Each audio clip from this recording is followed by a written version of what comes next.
Halo pemirsa, apa kabar Anda hari ini? Senang sekali Sarah dan Medias dapat kembali menemani Anda dalam sebuah program talk show yang syarat informasi inspiratif untuk Anda dan juga keluarga yang dalam Bincang Sehati.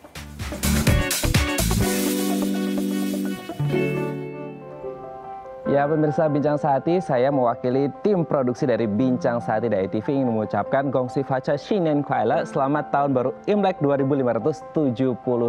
Semoga di tahun baru ini kita semuanya dibebaskan, dijauhkan dari bencana, kondisi yang lebih baik, dan pastinya kita sehat-sehat terus, pandemi ini segera usai gitu ya.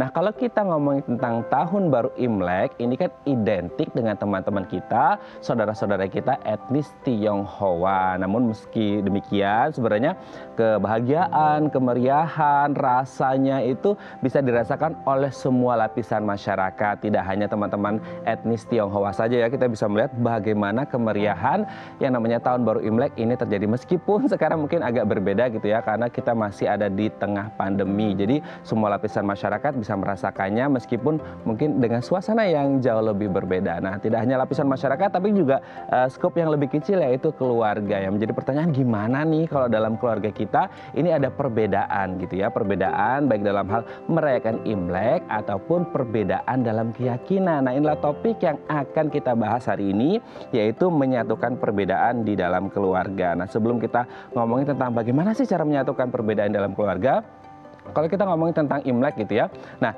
ini pun agak berbeda juga gitu. Kalau kita ngomongin tentang etnis Tionghoa, cara mereka merayakan Imlek ini mungkin ada yang berbeda-beda juga gitu ya. Mungkin sama halnya kalau kita Lebaran atau Idul Fitri atau Natal di Indonesia gitu ya. Bagaimana kemudian kita cara merayakannya agak berbeda-beda, pun begitu juga dengan teman-teman kita dari etnis Tionghoa yang mungkin punya tradisi yang berbeda-beda dalam merayakan Imlek. Mungkin dari keluarga ini merayakannya dengan cara A, yang satu cara B, yang satu cara C. Nah nanti kita akan membahas nih bagaimana kemudian teman-teman etnis Tionghoa terutama di Indonesia ini bisa merayakan tahun baru Imlek dengan cara ataupun tradisi dan budaya yang berbeda-beda juga, karena kita tahu ya dari asalnya dari China atau dari Tiongkok sana ini banyak sekali beragam budaya yang menghadirkan suasana yang berbeda-beda juga selama tahun baru Imlek. Nanti kita akan ngobrol langsung dengan narasumber kita bagaimana cara narasumber kita ini merayakan Imlek dan apakah ada sedikit perbedaan dengan yang lainnya. Nah bagi Anda yang memiliki pertanyaan seputar tema kita hari ini, Anda bisa menghubungi kami di nomor 0212903264 atau DM Instagram kami di @bincang_sehati.tv. Kami akan segera kembali.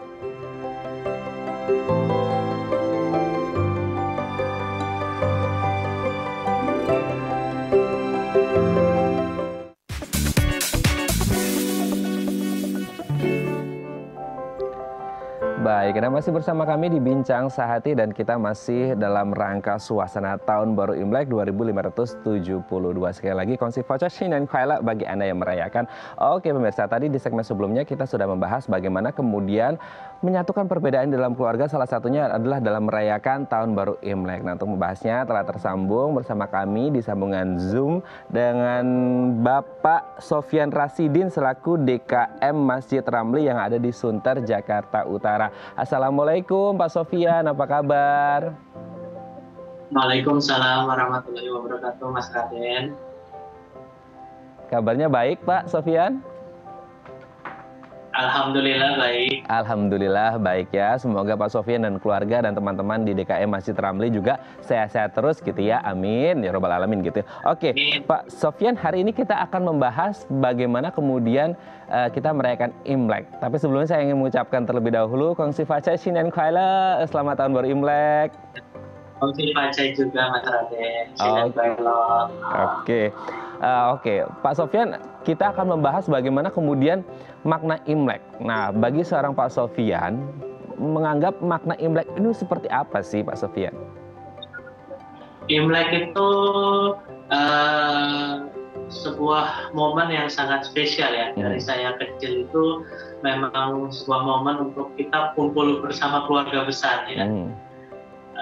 Keluarga besar itu waktu bersilaturahmi kita berkumpul dengan keluarga besar biasanya dari pihak ayah dulu. Kita ke keluarga besar dari pihak ayah, lalu dari itu kita ke keluarga besar dari pihak ibu, baru kalau masih ada waktu kita silaturahmi dengan kerabat-kerabat dan sahabat-sahabat terdekat.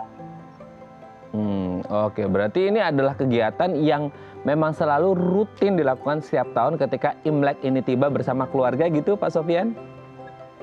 Betul, dengan keluarga dan keluarga besar. Oke, berarti ini momen yang paling ditunggu-tunggu juga gitu nggak sih untuk keluarga? Bagaimana kemudian bisa bareng-bareng gitu ya? Mungkin selain hari raya besar keagamaan yang lain, mungkin seperti Idul Fitri dan lain sebagainya, momen Betul. Tahun Baru Imlek juga momen yang ditunggu-tunggu untuk gabung sama keluarga juga. Betul, sekaligus juga momen untuk menghormati leluhur ya. Nah, oke. Kalau ngomongin tentang menghormati leluhur, biasanya ada nggak sih Pak Sofyan, maksudnya selain ketemu silaturahmi gitu ya antar sesama keluarga, ada nggak tradisi-tradisi khusus atau tertentu yang biasanya dilakukan gitu selama momen Tahun Baru Imlek? Ya, kalau yang beragama Buddha ada tradisi penghormatan leluhur untuk kakek, nenek, buyut dan leluhur lainnya. Oke, nah ini Pak Sofyan kan sekarang ini lagi masa pandemi ya, sudah hampir 1 tahun masa pandemi di Indonesia seperti itu. Nah, kalau dari keluarganya Pak Sofyan dan keluarga besar gitu ya, ada nggak sih perbedaan yang dirasakan ketika merayakan Tahun Baru Imlek tahun 2020 kemarin yang memang kalau kita lihat di Tiongkok juga sudah mulai pandemi gitu ya, tapi di Indonesia kan belum, baru mulai Maret tuh kalau nggak salah ya gitu. Nah, ini kan mungkin jauh berbeda sekali dengan yang tahun-tahun sebelumnya gitu di Imlek tahun 2021 ini. Ada nggak sih perbedaan yang dirasakan banget gitu di Imlek kali ini? Ya jelas sangat berbeda Pak, karena kan sekarang sudah ada protokol kesehatan dan yang lain-lainnya lagi sehingga kita mengurangi kontak fisik ya Pak. Jadi kita pun juga dengan keluarga besar juga kita via Zoom. Oke, berarti memang via Zoom aja silaturahminya gitu ya. Oke, nah ini kan betul. Pak Sofyan ini kan keturunan Tionghoa dan beragama Islam atau seorang Muslim gitu. Nah, bagaimana kemudian Pak Sofyan memaknai Imlek ini sendiri yang kalau kita mungkin secara orang umum kan yang belum mengerti sekali tentang Imlek mungkin mereka identik dengan satu agama tertentu gitu. Padahal kalau kita ngomong Imlek kan, nah ini perlu dijelaskan juga untuk diluruskan ke masyarakat apakah Imlek ini identik dengan agama tertentu atau budaya gitu. Dan bagaimana seorang Pak Sofyan yang seorang Muslim dan keturunan Tionghoa melihat Imlek ini seperti apa gitu. Ya, Imlek itu kan sebuah momen yang sebetulnya tradisi ya untuk kumpul-kumpul silaturahmi dengan keluarga besar ya. Jadi jangan diidentikan dengan suatu agama tertentu, tapi sama seperti Lebaran itu kan waktunya kumpul dengan keluarga besar di kampung gitu kan. Nah, kita pun juga sama, itu adalah sebuah momen kita untuk bersilaturahmi dengan keluarga besar, dengan kerabat yang mungkin jarang ada waktu untuk ketemu. Nah, di saat Imlek ini kita biasanya selalu bertemu gitu. Atau yang dari luar kota jarang ketemu atau jarang itu, biasanya Imlek ini kita akan selalu bersilaturahmi gitu. Oke, berarti jangan kemudian kita identik kalau ngomongin Imlek ini satu identitas agama tertentu, ini budaya gitu ya. Bukan. Betul. Jadi kalau kita ngomongin di Indonesia ya sekadar silaturahmi, kumpul-kumpul sama keluarga seperti itu. Kalaupun sekarang akhirnya belum bahasanya meet in person, ketemu langsung gitu ya secara fisik, mungkin lewat Zoom gitu ya. Oke, kita lanjut. Oke. Nah, ini kan Pak Sofyan sebagai Ketua Dewan Kemakmuran Masjid Ramli Musofa yang ada di Sunter, Jakarta Utara. Nah, ini kan menjadi masjid yang lumayan trending juga nih, gitu, lumayan populer juga nih gitu kan. Well known banget nih, apalagi kalau untuk di media sosial gitu kan, karena keindahan desain dan arsitekturnya gitu nih, Pak Sofyan. Nah, sebenarnya bisa dijelaskan nggak sih tujuan dibangunnya masjid ini, terus filosofinya apa gitu, yang akhirnya membuat banyak orang yang terkesima gitu dengan Masjid Ramli Musofa ini sendiri, Pak Sofyan? Ya, tujuan kami itu pendiri itu ya hanya lillahi ta'ala, menyediakan sarana dan prasarana untuk umat Islam, terutama khususnya yang ada di Jakarta untuk tempat beribadah. Filosofinya ya hanya sebagai lambang cinta saja. dari pendiri kepada Allah Subhanahu Wa Taala, lambang cinta pendiri kepada Islam, dan lambang cinta pendiri kepada keluarga. Itu aja.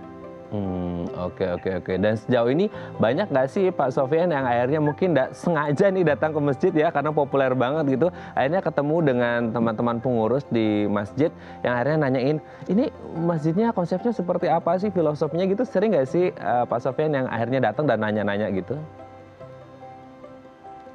Ya, sebelum corona sering, bahkan mereka datang dengan rombongan yang berbes-bes ya. Oke, dan ini kan kita lihat, kalau saya sebagai orang luar gitu ya, melihat bagaimana kemudian Masjid Ramli Mustofa ini juga menjadi ciri khas, karena biasanya kan Muslim, terus kemudian ini dengan identik Tionghoanya juga, jadi benar-benar eye catching banget. Jadi banyak akhirnya penasaran gitu, akhirnya mau datang ke sana karena juga desainnya sangat bagus. Nah, kalau kita ngomongin tentang sesuatu hal yang berbeda gitu ya di Indonesia, bagaimana kemudian Pak Sofyan menganggap atau melihat perbedaan, keberagaman perbedaan, entah itu keyakinan dan lain sebagainya di Indonesia saat ini, Pak Sofyan? Keberagaman itu sesuatu yang harus dijaga.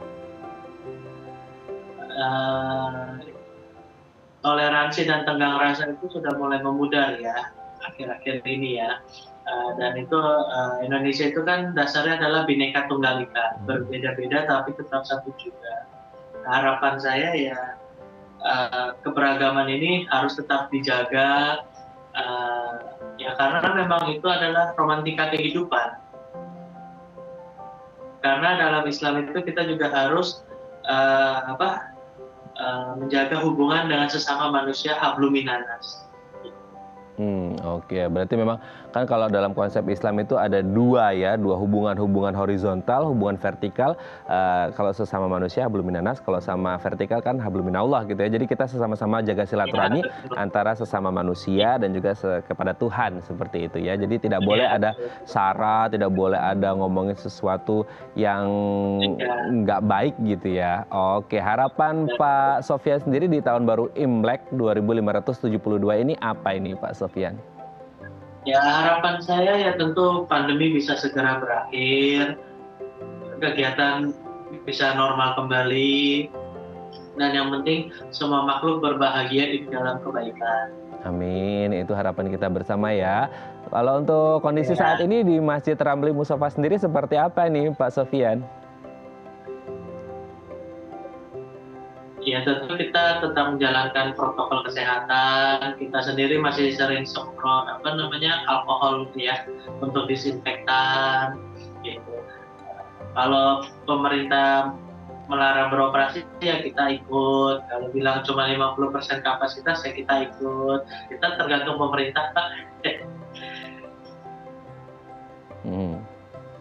Oke, ini kalau tema besar kita hari ini kan sebenarnya menyatukan perbedaan gitu ya. Kalau di keluarga Pak Sofyan sendiri sebenarnya berbeda-beda juga nggak? Kalau Pak Sofyan ini kan etnis Tionghoa dan Muslim gitu. Nah, bagaimana kemudian di keluarga Pak Sofyan sendiri? Sangat beragam Pak. Ada yang Katolik, ada yang Kristen, ada yang Buddha, ada yang Konghucu.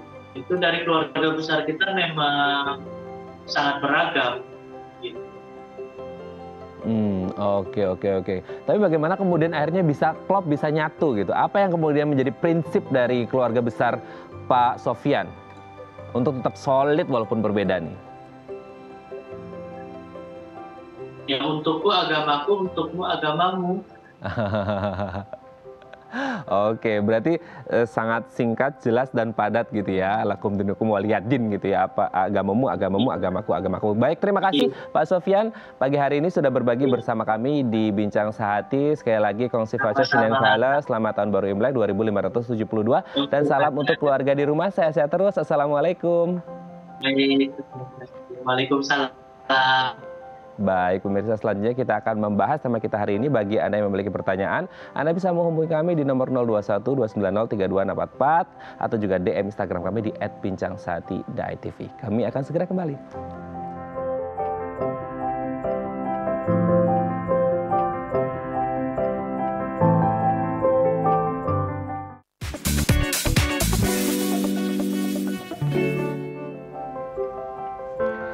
Baik, Anda masih bersama kami di Bincang Sehati dan kita masih membahas tema kita hari ini menyatukan perbedaan di dalam keluarga. Sekali lagi saya mewakili tim produksi dari Bincang Sehati dari TV yang mengucapkan selamat tahun baru Imlek 2572 Kongsi Fachai Xinian Kuai Le ya bagi Anda teman-teman etnis Tionghoa yang merayakan tahun baru Imlek pada hari ini 12 Februari 2021. Kalau kita ngomongin tentang tema kita hari ini pemirsa, menyatukan perbedaan dalam keluarga ya. Kita ngomongin tentang ya tidak hanya Imlek saja sebenarnya ya, tapi juga kita ngomongin tentang bagaimana perbedaan keyakinan yang menjadi isu yang sangat-sangat sensitif sekali kalau kita bahas terutama di Indonesia sebagai negara timur yang masih mengadopsi ya nilai-nilai kebajikan dan juga kebaikan gitu. Kalau kita ngomongin tentang perbedaan keyakinan, banyak yang akhirnya menjadi isu sensitif dan akhirnya banyak yang terpancing emosinya, terbakar emosinya. Padahal kalau kita ngomongin tentang Indonesia ini kan ya Bhinneka Tunggal Ika seperti tadi disebutkan oleh Pak Sofyan ya selaku Ketua DKM Masjid Ramli Musofa. Bagaimana kemudian kita bisa melihat perbedaan ini menjadi satu hal yang unik gitu, satu hal yang menarik terutama di Indonesia. Jangan sampai kemudian kalau kita ngomong tentang perbedaan ini bisa memecah belah gitu kan. Kenapa pelangi itu indah? Karena warnanya banyak. Nah, kenapa Indonesia indah? Karena banyak perbedaan dari keyakinan juga. Kalau cuma satu aja kayaknya flat banget gitu ya. Nah, inilah yang kemudian kita harus ngomongin bahwasanya perbedaan ini indah loh gitu. Jangan sampai kemudian perbedaan ini bisa menyebabkan perpecahan. Karena memang tadi seperti disebutkan oleh yang namanya Pak Sofyan gitu ya, bagaimana kemudian untukmu agamamu, untukku agamaku, seperti itu. Bagaimana jangan sampai perbedaan keyakinan ini menjadi isu yang terus digembar-gemborkan gitu, apalagi kalau kita lihat di media sosial ini sangat mengerikan sekali gitu ya. Bagaimana kemudian mereka saling beradu pendapat, menyampaikan ayat-ayat seperti itu ya. Nah, inilah yang akan kita bahas hari ini. Bagaimana sih menyatukan perbedaan di dalam keluarga, entah itu perbedaan dalam merayakan Imlek atau perbedaan keyakinan. Nah, inilah topik yang akan kita bahas dan untuk membahasnya telah tersambung bersama kami di sambungan Zoom dengan Kak Jovita Maria Ferliana MPASI Psikolog. Selamat pagi Kak Jo, apa kabar? Selamat pagi, Met. Puji Tuhan, luar biasa baik. Met, gimana kabarnya, Met? Alhamdulillah baik juga. Kongsi Fachai Xinian Kuai Le, Kak Jo. Iya, Kyonghi ya. Semoga sehat dan juga rezekinya melimpah dan juga bahagia serta sukses selalu, Kak. Amin. Ini angpaunya Kak Jo udah nyampe di pohon mehwanya loh di belakang aku. Oh iya, itu banyak ya. Nanti tinggal suruh kru ambilin semua aja. Semoga nggak dapat yang isinya Anda belum beruntung ya Kak Jo. Nah, Oke, baik Kak Jo. Kalau kita ngomongin tentang tema kita hari ini sebenarnya isu yang lumayan sensitif gitu ya di Indonesia. Apalagi kalau kita ngomongin tentang keyakinan. Nah, sebenarnya sebelum kita membahas lebih dalam, yang dimaksud dengan perbedaan itu apa sih Kak Jo? Iya, jadi perbedaan itu adalah suatu kondisi yang tidak sama. Nah, kondisi yang tidak sama ini bisa meliputi berbagai hal nih Kak Met. Jadi misalnya contohnya bisa mulai hal yang simpel, kebiasaan, kemudian pendapat, emosi atau perasaan, kemudian juga persepsi maupun keyakinan. Jadi itu semua hal-hal yang bisa menjadi pembeda antara satu orang dengan orang lainnya. Oke. Dan biasanya dalam hal apa aja sih bisa terjadi perbedaan? Karena ini kan tergantung pada bagaimana mindset seseorang, pola pikir seseorang, paradigma mungkin yang lebih ekstremnya lagi gitu ya. Bagaimana hal-hal ini bisa berbeda gitu, di case apa aja sih sebenarnya biasanya itu terjadi Kak Jo? Ya, sebetulnya kalau kita bilang yang namanya perbedaan itu di setiap case pasti akan ada perbedaan. Tadi yang saya sebutkan misalnya mulai dengan kesukaan atau selera, misalnya contohnya makanan favorit pasti akan berbeda antara saya dengan Kak Met. Kemudian pendapat, akan ada perbedaan pendapat mungkin antara saya dan juga Kak Met gitu dalam hal apapun, misalnya contohnya dalam hal kita menyampaikan sesuatu misalnya, dan itu ada background tertentu Kak Met, misalnya contohnya ada perbedaan dari suku, budaya, ras, agama. Nah, itu semua yang membentuk adanya perbedaan ini gitu. Nah, kemudian juga tadi saya sempat mengatakan juga juga perasaan. Nah, itu juga bisa beda. Karena apa? Karena itu semua terkait dengan persepsi. Jadi pada saat seseorang itu menerima informasi apapun dari lingkungan, informasi adalah segala sesuatu hal yang kita lihat, kita kemudian dengar dari lingkungan, itu biasa ada tahapannya. Biasa pertama adalah kita melihat adanya suatu kejadian gitu ya, atau adanya stimulus. Nah, pada saat kita melihat atau mendengar, kemudian ada atensi di situ, yaitu bentuk perhatian namanya. Nah, pada saat kita memperhatikan, kemudian masuk ke mata atau masuk ke telinga atau masuk ke panca indera kita yang lain, kemudian dimasukkan lagi ke dalam otak. Di dalam otak itu kemudian dipancing berupa yang namanya data-data yang sudah pernah kita rekam gitu ya, sehingga muncul namanya proses memori atau ingatan. Nah, dari ingatan itu kemudian kita lanjut kepada proses berpikir. Nah, pada saat proses berpikir ini, karena tadi ada latar belakang yang berbeda ya, dalam segi misalnya contohnya pendidikan, kemudian latar belakang budaya, latar belakang asumsi yang pernah memang terbentuk selama ini, latar belakang wawasan, pengetahuan yang kita baca, kita lihat, kita dengar, itu semua terolah, plus ada yang namanya di belakang ini adalah amigdala. Jadi proses emosi juga ikut tercetus di dalamnya. Jadi sudah ada informasi yang kita kelola, kemudian juga ditambah dengan emosi yang kemudian digandengkan dengan informasi yang kemudian tercetus itu. Nah, kemudian baru kita menimbulkan yang namanya respon. Nah, jadi kalau kita lihat kan tahapannya itu begitu panjang. Nah, sehingga pada saat kita merespon, pastinya juga wajar apabila berbeda antara satu orang dengan orang lainnya. Oke. Berarti apa yang baru saja Kak Jo sebut, berbeda itu wajar dan normal terjadi? Ya, wajar banget dan normal banget terjadi, dan itu nggak apa-apa banget. Dan itu nggak apa-apa banget ya. Nah, menjadi agak menarik kalau ini konteksnya berbeda dan wajar di ruang lingkup keluarga yang notabene-nya dalam hal ini adalah, kalau ngomongin keluarga, adalah orang-orang terdekat kita. Bagaimana kemudian kita merasa nyaman, aman, tenang, damai kalau ada di dekat mereka. Tapi ketika ada perbedaan terjadi, ini menjadi salah satu masalah nih Kak Jo. Apa biasanya yang menjadi penyebab perbedaan ini dalam keluarga nih Kak Jo? Perbedaan dalam keluarga itu tadi satu dicetuskan oleh beberapa hal. Misalnya satu, adanya wawasan atau pengetahuan yang berbeda antara setiap anggota keluarga. Jadi terkadang gini, walaupun diasuh dengan pola asuh yang sama, dengan kemudian orang tua yang sama, di keluarga yang sama, tapi namanya setiap individu ini kan pastilah dia juga memperoleh informasi di luar keluarga gitu. Nah, itu kemudian yang akan diresapi sama si individu tersebut. Nah, kemudian itulah yang diolah dan dikelola, sehingga terutama pada saat misalnya anak-anaknya sudah pra-remaja. Nah, dia merasa bahwa dia sudah cukup banyak ilmu, dia merasa sudah cukup banyak tahu, dan dia merasa juga bahwa aku punya keinginan yang berbeda dan selera yang berbeda dengan orang lain. Sehingga hal itu yang mencetuskan adanya tadi itu perbedaan pendapat. Biasa yang paling sering terjadi dalam keluarga adalah sebetulnya perbedaan pendapat gitu ya. Karena apa? Karena itu tadi, setiap individu memang mempunyai proses informasi yang berbeda, persepsi juga berbeda gitu Kak Met, sehingga pada saat itu disampaikan, kemudian anggota keluarga yang lain juga merasa bahwa enggak seperti itu, pendapat aku berbeda. Nah, inilah yang akan terjadi, namanya tadi itu bisa kalau disikapi dengan baik adalah toleransi namanya, tapi kalau kemudian tidak bisa disikapi dengan baik akan menjadi perselisihan. Oke. Berarti kata kuncinya adalah toleransi. Nah ini yang juga menarik nih Kak Jo. Kalau kita ngomong perbedaan gitu ya, entah itu perbedaan pendapat yang mungkin masih bisa diselesaikan, tapi kalau kita ngomongin perbedaan keyakinan, ini kan menjadi sesuatu yang mendasar sekali gitu kan, yang basis sekali seperti itu. Nah, kalau kita ngomongin tentang perbedaan, terutama keyakinan, ini kan menjadi isu yang sangat sensitif gitu ya di Indonesia. Bagaimana kemudian ada dua tipe orang gitu, tipe yang open minded atau tipe yang masih konvensional gitu ya, yang masih oldies banget seperti itu. Nah, bagaimana kemudian Kak Jo melihat perbedaan keyakinan yang ada di keluarga di Indonesia sejauh ini, Kak Jo? Ya, jadi perbedaan keyakinan yang ada di setiap keluarga itu makin kesini makin beragam. Kenapa? Karena tadi itu ya, kita semakin punya, karena di Indonesia ini beragam sekali kan, kaya akan suku bangsa gitu.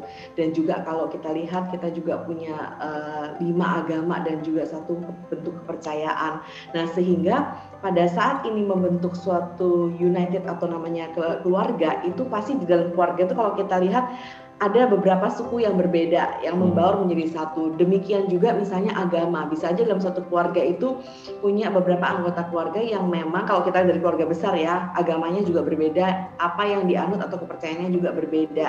Nah, sehingga pada saat itu terjadi dan memang sudah disepakati bersama, nah kata kuncinya ini sepakat sebetulnya, bahwa di dalam keluarga ini kita memang saling menghargai atau menghormati. Misalnya di dalam keluarga kita ini punya beberapa agama yang berbeda. Nah, berarti pada saat contohnya menjalankan hari raya gitu ya. Nah, kita sebagai keluarga yang punya agama yang berbeda, hendaknya juga ikut mengucapkan selamat. Terus kemudian juga mengikuti tradisi-tradisi keluarga, karena kan namanya masih keluarga ya, gitu ya. Jadi apapun agamanya, tapi apabila anggota keluarga kita ada yang beragama berbeda, kita juga hendaknya bisa menghormati dengan cara satu, mengucapkan selamat, dua, mengikuti adat yang memang dipercayai oleh hari raya tersebut gitu, dan kemudian juga ikut membantu apa yang bisa kita bantu berkaitan untuk mempersiapkan persiapan hari raya itu gitu. Misalnya Kak Met, hari ini kan contohnya ya, hari ini kan hari raya Imlek kebetulan gitu ya.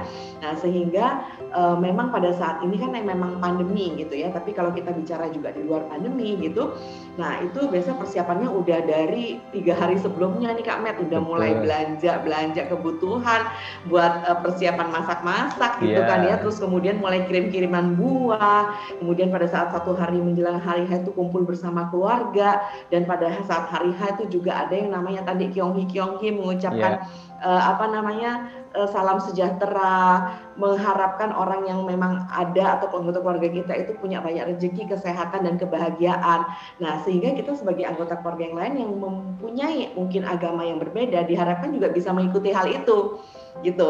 Misalnya contohnya ikut bersilaturahmi, ikut Kyonghi juga gitu ya. Kemudian ikut juga mengucapkan salam kebahagiaan itu, ikut juga makan-makan di dalam keluarga yang mungkin memang ada beberapa jenis makanan yang memang tidak bisa disantap secara bersama-sama misalnya contohnya ya, karena ada jenis makanan tertentu yang memang dipercaya oleh beberapa agama memang tidak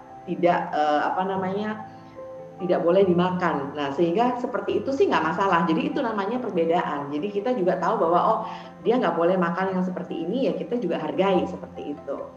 Oke, berarti tidak hanya ngomongin, karena kalau ngomongin perbedaan ya harus menerima perbedaan itu sendiri, berbeda-beda, satu merayakan apa, itulah yang dinamakan toleransi. Terutama kalau kita ngomongin kayak Imlek gitu ya, jangan hanya mikirin angpau nalai gitu ya, jangan ngomongin angpaunya aja ya Kak Jo ya, tapi bagaimana kemudian selain angpau nalainya, ya ini slogan yang sangat luar biasa terkenal selama Imlek gitu ya Kak Jo ya, bagaimana kemudian kita ketemu silaturahmi sama keluarga, menjalin perbedaan itu menjadi sesuatu hal yang indah ya, betul ya Kak Jo ya, bagaimana kemudian kita bisa menghargai perbedaan. Tadi kan saya bilang di awal, pelangi itu indah karena warnanya beragam, betul ya Kak Jo ya?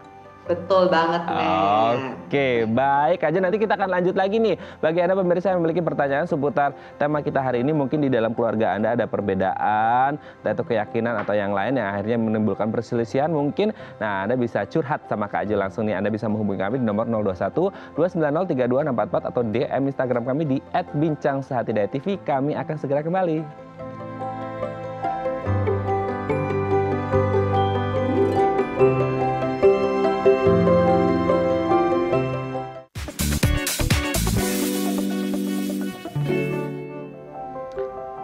Baik, Anda masih bersama kami di Bincang Sehati dan kita masih membahas tema kita hari ini, menyatukan perbedaan di dalam keluarga. Bagi Anda yang memiliki pertanyaan seputar tema kita hari ini, Anda bisa menghubungi kami di nomor 021 290 32 644 atau DM Instagram kami di @bincangsehatidayatv. Kita lanjut ngobrol lagi dengan psikolog kita Kak Jovita.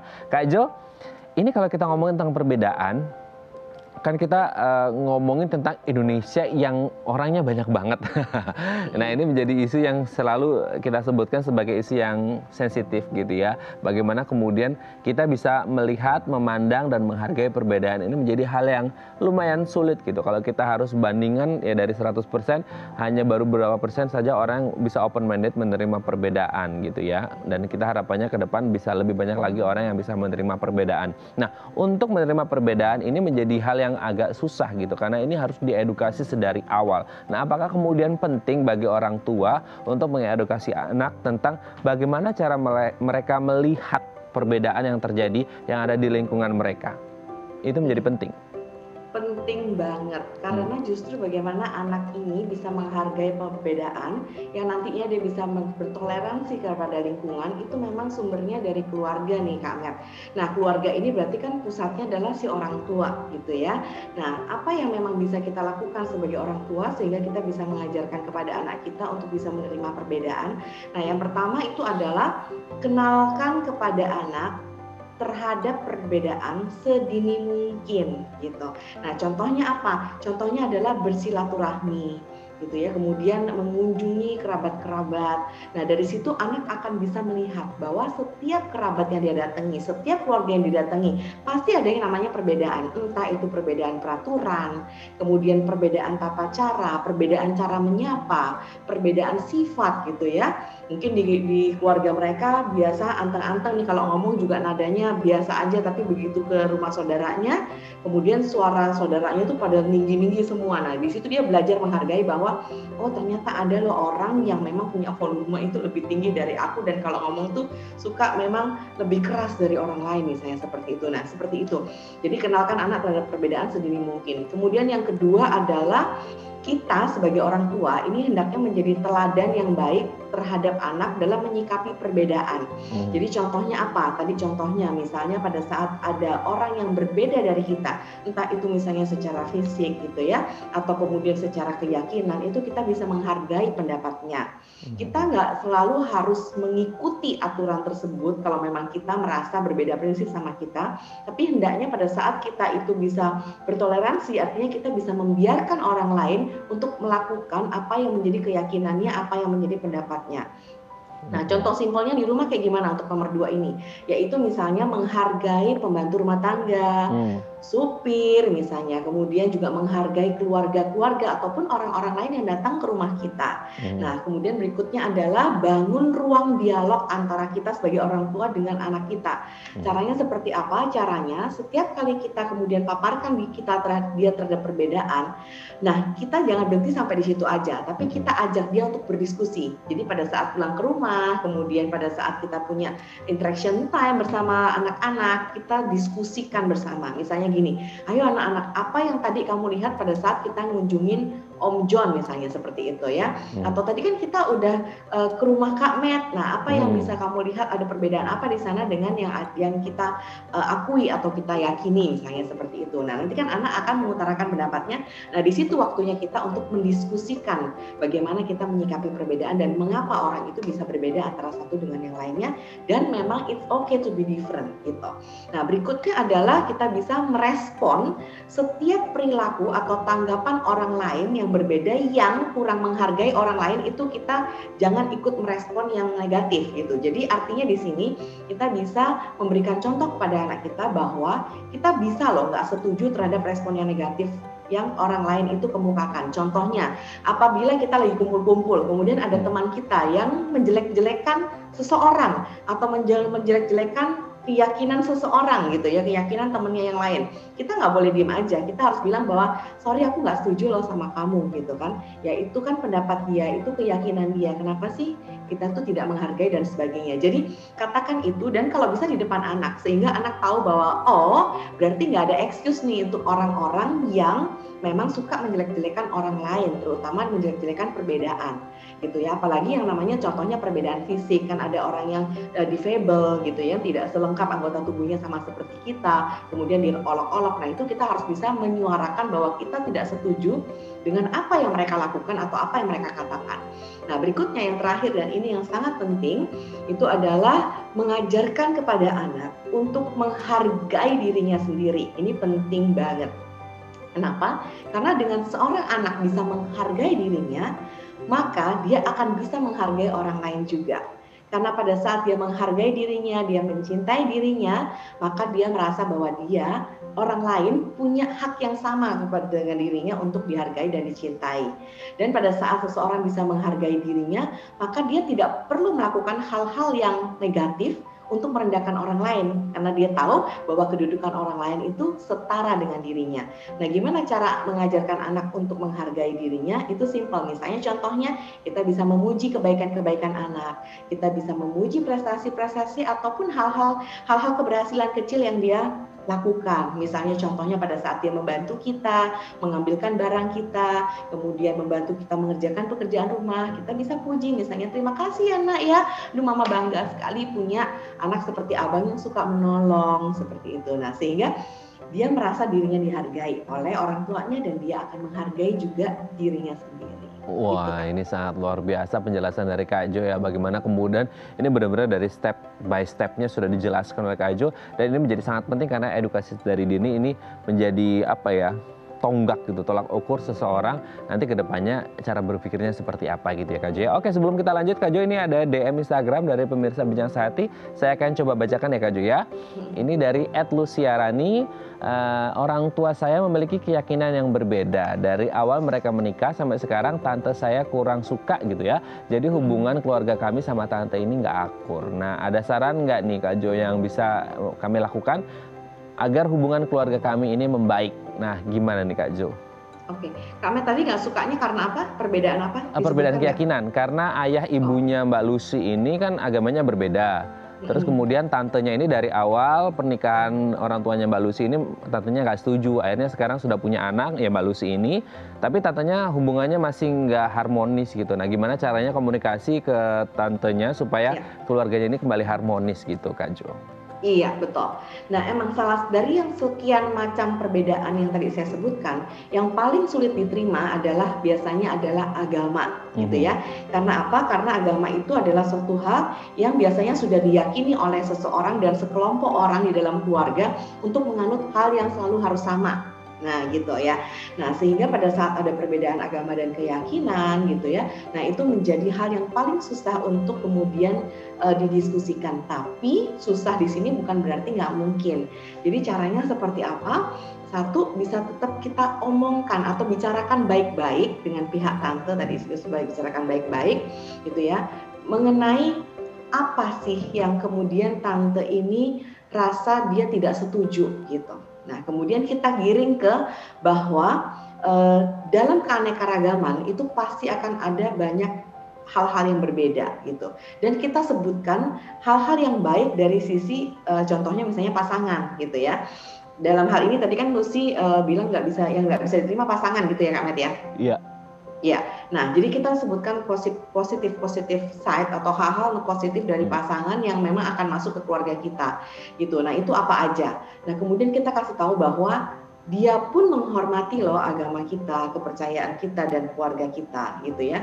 Dan kita mengatakan bahwa saya sudah cukup dewasa untuk bisa menilai bahwa orang ini memang tepat buat saya gitu ya.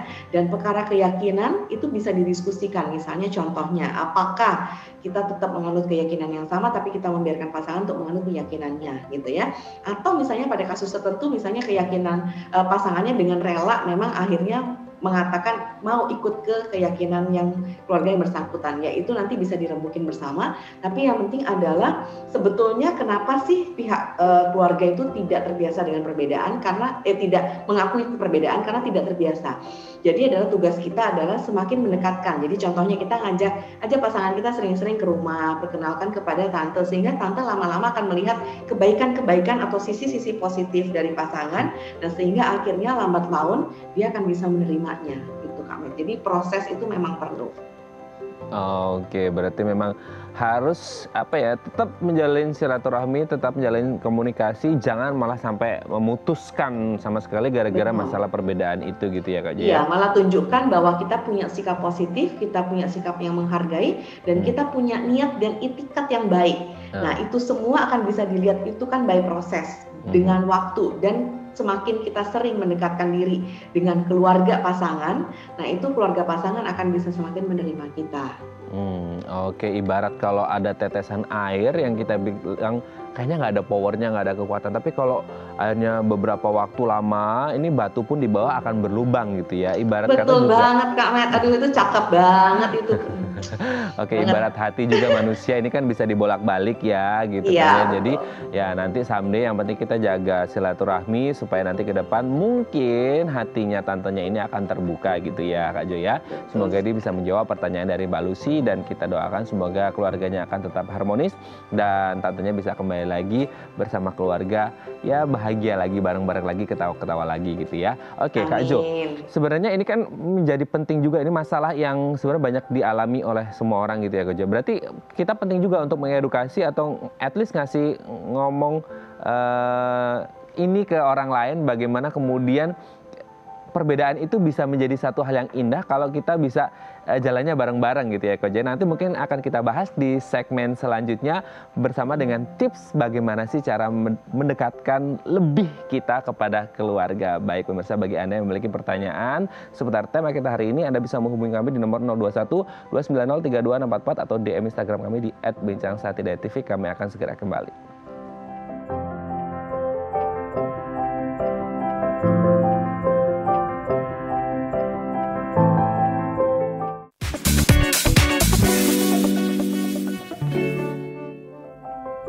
Baik, Anda masih bersama kami di Bincang Sehati dan kita masih bersama dengan Kak Jovita. Kak Jo, sebelum kita membahas tips supaya kita bisa lebih dekat sama keluarga gitu ya, tadi agak kepotong nih di segmen sebelumnya. Sebenarnya berarti penting dong Kak Jo untuk kemudian kita at least ngasih pandangan kita bagaimana kita bisa menghargai perbedaan kepada teman-teman lingkungan di sekitar kita Kak Jo. Iya, penting sekali Kak Met. Jadi dengan simpel aja, dengan misalnya contohnya kita sering memberikan pujian atau kemudian kita membiarkan orang lain untuk melaksanakan misalnya contohnya agama dan kepercayaannya. Dan kita juga bisa sounding itu nggak cuman lewat kata-kata kita sehari-hari atau kemudian lewat perilaku kita sehari-hari itu juga pasti.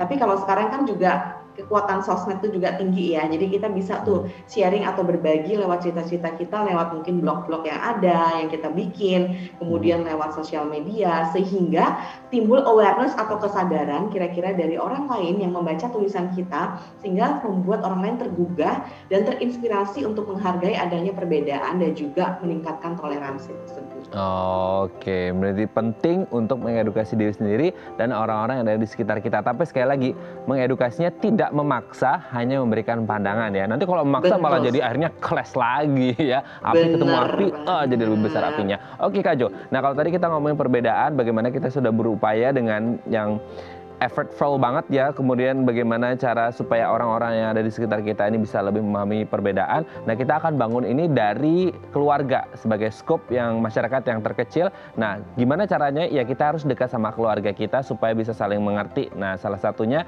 bagaimana nih caranya yang menjadi pertanyaan, kan kita akan bahas beberapa tips ya Kak Jo. Yang pertama adalah menetapkan aturan. Mungkin menetapkan aturan ini adalah bagaimana kemudian keluarga ini di jam-jam tertentu tidak boleh no gadget hour gitu ya mungkin ya. Akhirnya mereka mau bisa quality time bareng, ini menjadi penting nggak sih Kak Jo?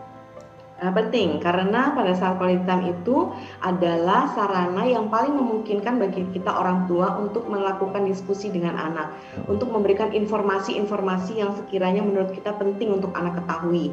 Itu waktunya adalah di interaction time, sehingga dengan cara tadi itu ya, adanya aturan bersama, kemudian juga no gadget at all pada saat jam-jam tertentu, itu memang penting.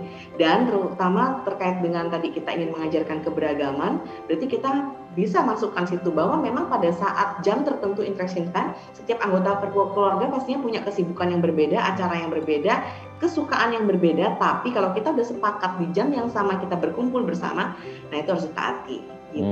Oke, mungkin selanjutnya kalau udah no gadget hour gitu ya, selanjutnya bisa dilakukan bareng-bareng mungkin dengan quality time-nya. Bisa nggak sih Kak Jo kayak makan bareng, olahraga bareng, bermain bareng gitu. Jadi sekarang kan anak-anak gamenya kan ya yang online semua nih. Bisa nggak kemudian kayak setelah menyisihkan waktu untuk quality time bareng ini, makan bareng, olahraga bareng, main permainan yang konvensional mungkin zaman-zaman kita kecil, ini menjadi hal yang baik nggak untuk tumbuh kembang anak juga, untuk bagaimana kemudian dekat sama keluarga dan bisa menghargai perbedaan ke depannya? Iya, benar sekali, Matt. Itu baik banget. Jadi, pada saat kita interaction time itu bukan berarti semulu kita harus ngomong atau diskusi, tapi kita bisa mengisi juga dengan kegiatan-kegiatan interaktif lainnya. Misalnya contohnya tadi yang seperti Matt katakan, yaitu misalnya bermain permainan tradisional atau bermain board game kalau anak-anak sekarang ya. Jadi board game itu adalah permainan yang bisa dimainkan untuk satu keluarga. Ada interaksinya, ada menyusun strateginya, ada kerjasamanya, ada ngetimnya juga di situ gitu ya, board game.